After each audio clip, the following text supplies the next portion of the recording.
quite a lot of people got to the end of their A-levels and then thought, right, that's it, degree now, chill out a bit. And I kept going. And I think that struggle in A-levels, gives you a good work ethic for the degree. So, I mean, I don't know how maths works, like the structure and things like that, but I found with the degree, the difference between that and A-levels was you had to be self-motivated. Sure. So doing extra work at A-levels helped you to carry on. It was a bit easier, a lesser of a jump into university life, I found. So I don't know how you guys felt like the jump from A-level up to degree.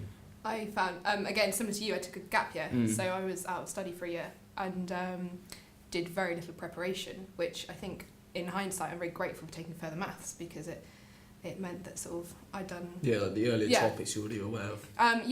But as I said, when I sort of came back to study, having not done any extra over the summer, it was quite a shock. And the amount of sort of self-motivation you've got to have and determination to do it off your own back kind of thing was surprising. I didn't expect that much because obviously that's very different from... I mean, yeah, in school, exactly, you go into your class and you get taught, you're briefed at the beginning of the lesson, this is what you're going to learn. You learn it, you get set some questions and you do that. Whereas at university, it's a lot of like, this is a theory, here we go. And we sort of just go through it and like prove it or whatever and try and understand it. And then you just go and, go do questions on your own, It's quite interesting at uni because you have to pay for it. Lecturers will say, well, you're paying for this, you're the ones that are going to want to get good value for money. So that was my motivation, that I was paying however much a year to go to university, study physics. So, I'm going to get as much out of it as I can, get my money's worth really. And that sort of brought on a different work ethic to A-levels, I found. Because A-levels, it was sort of, that was the next step from GCSE, whereas from A-levels to university, it wasn't necessarily a natural progression. It was more something you want to do. And sure. That was what I found quite good. I think your uni experience is as much as you make it. So if you're here to work hard and get a good degree, then if you're prepared to put in the effort, then you'll succeed and you'll do a really good job of it. The way I see it, the lectures is where you're given the course material. So often the lecturer will stand there for an hour and you take notes on that. And it's where you learn the basis of the course. Yeah. The seminars are much more kind of example classes. So again, you'll have the lecturer at the front of the room, but they'll be going through problems and any questions, sort of raise your hand. And it's kind of problems off their own back rather than yours. So they come to the seminar with problems and you go through them. And then kind of the tutorials is the opposite, I guess. So that's when you come to the lecture with your problems. But again, you've got, a seminar's sort of similar numbers to lectures, so there's a lot of people there. Really? Yeah, it's big classes, whereas tutorials are broken down much more. But, you've still got a good sort of 20 people in them, haven't you? Yeah, it's about 20 odd people. Yeah. It depends how many people turn up, but I think most people have been turning up and sort of like really just trying to make the most of it. The workload is, it is an increase from A-levels, but it's not as dramatic as I anticipated. I think the biggest thing is like when you come to proof, like you do A-levels and you do your subject and you get your answer and it doesn't really matter as long as it's right. And you come here and you do something and you have to really bring in different concepts on different parts of the maths syllabus to try and form this cohesive argument, which is just, it is very satisfying when you're given a statement and you're told prove it. And you got to, come up with how to prove it and you think creatively. And I think that's probably the most difficult thing I've found, is thinking creatively about, forming your argument. I think, there's much more to it than just a simple proof nowadays, isn't there? Like you get, with your degree, there's, it's not just a matter of getting the answer right. It's a matter of proving why it's right and justifying it. And I guess the kind of the beauty in that is it leads on to so many other things, like proving that 1 + 1 makes 2 and going on and showing it's just like the way your mind starts to work about how to prove things. It's not regimented. It's like you've got to look at something and prove it by using your imagination and stuff. I like that idea of creativity. I think that's a big difference between university and A-level. At A-level you've got to follow a syllabus, but at university it's sort of research driven. So if you come up with an idea or an aspect that you want to research, you can do that if you want. And I always found that really interesting in physics. There'd be a new, something new I'd discover. So I'd always be thinking, how can I don't know, always into inventing. So how can I invent something that will use this? Mm. And even now I'm thinking back to what I learned and something that's like cutting edge. That's why I love physics. It just seemed to be at the forefront of technology.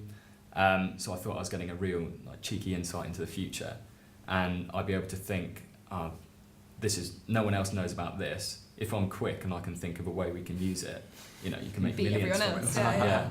And I remember lecturers saying, the other week I discovered something about lasers. So I wrote it all down and got everyone to sign it, and we're patenting it. And that just gave me such a buzz that everything was being discovered and recently used. And I just loved that.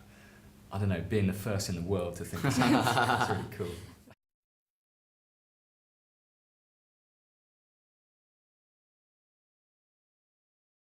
Roger, what's your workload like? Because I mean, in maths there's a reasonable amount, but like we still have a lot of time to do things outside of our subject area. Yeah, I found it was a big workload, but it was mainly the targets I set myself. So it was all, at the end of this year, it was always to get a first. So it was literally work as hard as I can to get that. And I gave myself quite a bit of work. In the second term, I gave myself a bit of a break, and I think that was for the best. You've got to get the balance right. Some people spend all their time working, and they'll get fantastic grades, but you've got to look at the whole picture of university life. You can't work intensely hard every single year. You just burn out. You'll never make it. You've got to make friends. You've got to find out what hobbies you want to do. You've got to do stuff outside of your degree. Find out what career you want to do. So the workload is more sort of The amount you set yourself to do. yeah. But I do, speaking to other people from other courses, I do think that physics had quite a big workload. Yeah. I think something important to remember as well is that the STEM subjects have an awful lot of contact hours compared to other I mean, areas. like if you talk like history or English, I mean, they don't have as many. They do so much reading. I'm not sure about you, but I wouldn't be able to go home and read 6 books and here and there. I feel we get more for our money though. I'm the sort of person that has to have lots of little deadlines to keep on top of the work. I'm bad at I'm bad at someone saying, here's a project, it's in for 2 months' time, off you go. Yeah. I need someone to say, you need to do this little bit of coursework here, and then keep adding it on. And with physics, that was the way it was. Like you'd have a lab every 2 weeks, which I didn't really like. But after a while, you get used to the workload. And having lots of little lab reports to do finally built up at the end, and you can look back and think, well, actually, I've done a whole module in this. And that just worked best for me. But I've got friends doing English and history, and they seem to be good at, if someone says, here's a massive essay you need to do in 2 weeks' time, they'll set their own deadlines for reading and things like that. And I guess it's just the way you work.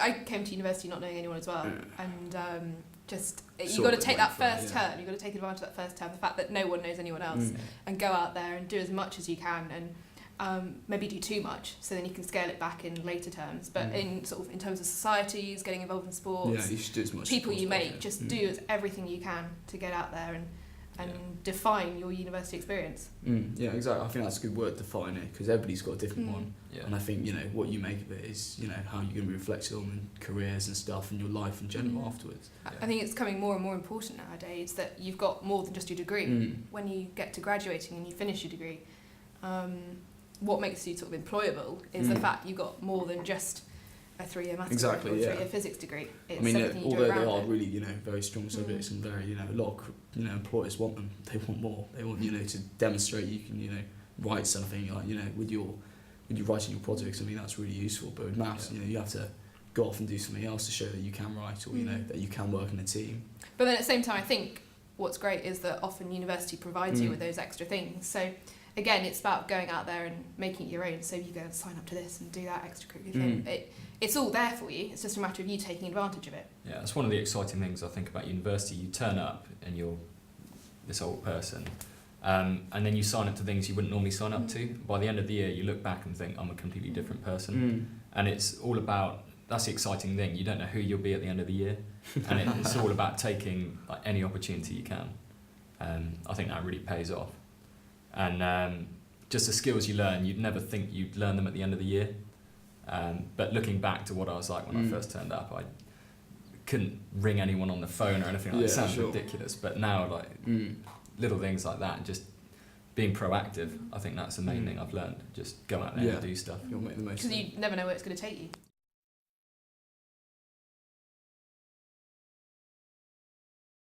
5 years time, I mean, my ideal situation, I'll be, have a flat in, London. I'll be working on Canary Wharf or something like that. I mean, that's at the end of the day, that's why I chose to do maths. And I think, to be working in a big city and in the financial sector. I mean, I'm not really sure if banking or a big accountancy firm, but that would be my dream, to be working like that. I think it's interesting you say that, because obviously, I came to uni with no idea about what I wanted to do in the future apart from doing a maths degree, and then this year sort of really opened my eyes to the possibilities that are out there, and as a result I've decided to switch my degree to engineering.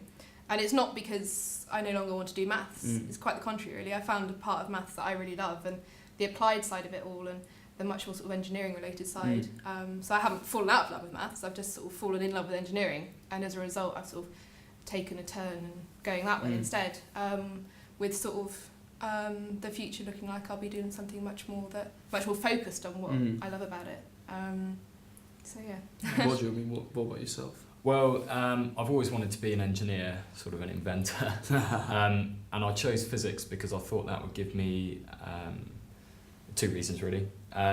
Really enjoyed like the weird stuff, so quantum mechanics and relativity, and also I thought because it's always at the cutting edge of technology, I'd be able to take advantage of new discoveries and design stuff that would really be at the pinnacle basically.